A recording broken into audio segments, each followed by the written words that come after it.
আসসালামু আলাইকুম। জীবনের রং কুকিং অ্যান্ড ব্লগস থেকে আমি আজকে একটি সুজির সহজ রেসিপি নিয়ে আসছি।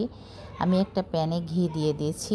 ঘিয়ের পরিবর্তে সাদা তেল দিলেও চলবে। আমি এখানে হাফ কেজি সুজি নিয়েছি, নিয়ে ভালো করে ঘিয়ের সাথে ভেজে লাল লাল করে নিয়েছি।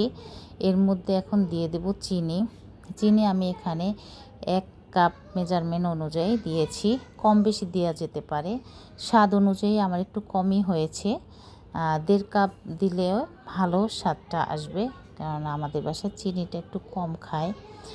যাই হোক, এখানে হচ্ছে দুধ, আমি ফুল ক্রিম দুধ, মেজারমেন্ট কাপের 1 কাপ ফুল ক্রিম দুধ আমি প্রায় 1 লিটার পানিতে গুলিয়ে নিয়েছি। এটাকে আমি অল্প অল্প দিব আর মিক্স করব।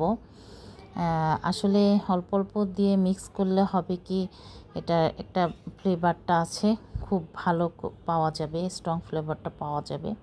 আমি সমস্ত দিয়ে ভালো করে মিক্স করে নিয়েছি এবং অনবরত নাড়তে হবে। জানেনই তো, সুজি সবাই বানাই, এটা নিচে লেগে যাবে, তাহলে আবার ঝামেলা। এটাকে আমি একেবারে আঠালো আঠালো শুকনো শুকনো করে রান্না করব, এটা যেন এটা কেটে খাওয়া যায় বা বরফি আকারে কাটা যায়। যাই হোক, আমার যখন একেবারে শুকনো হয়ে আসবে তখন আমি এলাচ গুঁড়া দিয়ে দিব 2 চা চামচ এলাচ গুঁড়া দিয়ে ভালো করে আবার মিক্স করব।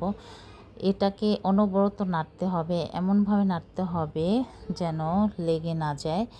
যখন প্যান থেকে সুজিটা ছেড়ে উঠে উঠে আসবে, মানে প্যানের গায়ে আর থাকবে না, লেগে থাকবে না, তখন আর কি আমার সুজিটা রেডি হয়ে যাবে। এর মধ্যে আমি আর একটু ঘি দিয়ে দিলাম, মনে হচ্ছে যেন ঘিটা একটু কম হয়ে গিয়েছে, আর একটু ঘি দিয়ে নিলাম। আসলে শেষের দিকে ঘি দিলে আর একটা উপকার, ঘিয়ের ফ্লেভারটা স্ট্রং থাকে। যাই হোক, আমি এখন ভালো করে এটাকে এমনভাবে নেড়ে নেড়ে মিশিয়ে নিচ্ছি যেন ঠিকঠাক মতন শুকিয়ে যায়, কোনো রকমের আর পানি বা দুধ কোনোটাই না থাকে। এই দেখেন, অলমোস্ট হয়ে এসেছে।